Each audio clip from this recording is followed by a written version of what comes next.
Pernahkah Anda bertanya-tanya mengapa beberapa negara makmur sementara yang lain berjuang? Mengapa harga barang bisa naik turun? Atau bagaimana cara kita membuat keputusan tentang apa yang akan dibeli dan apa yang akan kita lewati? Di balik pertanyaan-pertanyaan sederhana ini tersembunyi sebuah bidang studi yang luas dan mendasar. Ekonomi. Lebih dari sekadar uang dan pasar, ekonomi adalah tentang bagaimana kita sebagai individu dan masyarakat mengelola sumber daya yang terbatas untuk memenuhi kebutuhan dan keinginan kita yang tidak terbatas. Inti dari ekonomi adalah konsep kelangkaan. Sumber daya seperti waktu, uang, bahan bakar, bahkan udara bersih, jumlahnya terbatas. Sementara itu, keinginan dan kebutuhan kita hampir tak ada habisnya. Ekonomi hadir sebagai kerangka kerja untuk memahami bagaimana kita membuat pilihan dalam menghadapi kenyataan ini.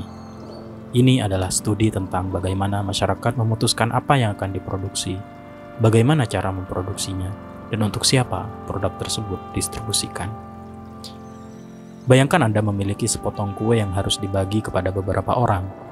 Setiap orang menginginkan bagian yang lebih besar, tetapi kuenya terbatas. Bagaimana Anda memutuskan siapa mendapat berapa banyak? Ekonomi dalam skala yang lebih besar mencoba menjawab pertanyaan serupa tentang sumber daya masyarakat. Beberapa konsep mendasar membentuk fondasi pemahaman ekonomi. Pertama adalah biaya peluang. Setiap keputusan yang kita ambil melibatkan pengorbanan alternatif terbaik yang tidak kita pilih. Ketika Anda memilih untuk menonton video ini, biaya peluangnya mungkin adalah waktu yang bisa Anda gunakan untuk membaca buku atau melakukan aktivitas lain. Kemudian ada konsep permintaan dan penawaran. Kekuatan tak terlihat ini membentuk harga dan kuantitas barang dan jasa di pasar. Ketika banyak orang menginginkan sesuatu dan jumlahnya terbatas, harga cenderung naik, dan sebaliknya. Kita juga mengenal insentif. Orang cenderung merespon insentif. Jika suatu harga barang turun, orang mungkin akan membeli lebih banyak. Jika pemerintah memberikan subsidi untuk energi terbarukan, perusahaan mungkin akan lebih termotivasi untuk berinvestasi di sana. Memahami dasar-dasar ekonomi membantu kita membuat keputusan yang lebih baik dalam kehidupan sehari-hari, mulai dari mengelola keuangan pribadi hingga memahami kebijakan publik. Ini membekali kita dengan kemampuan untuk menganalisis berita ekonomi, memahami dampak inflasi, atau mengevaluasi argumen tentang kebijakan perdagangan internasional.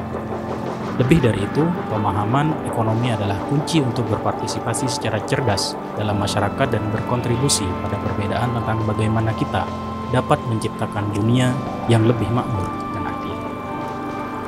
Jadi, apa itu ekonomi?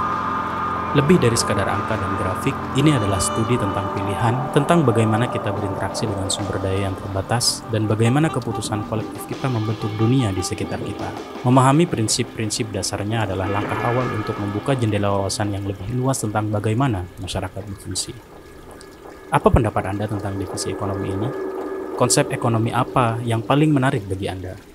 Bagikan pemikiran Anda di kolom komentar di bawah. Jika video ini membantu Anda memahami dasar-dasar ekonomi, jangan ragu untuk memberikan apresiasi Anda dan membagikannya kepada mereka yang baru memulai perjalanan mereka dalam memahami dunia ekonomi. Jangan lupa untuk terus mengikuti Sekolah Perdana untuk eksplorasi konsep-konsep ekonomi lainnya. Sampai jumpa!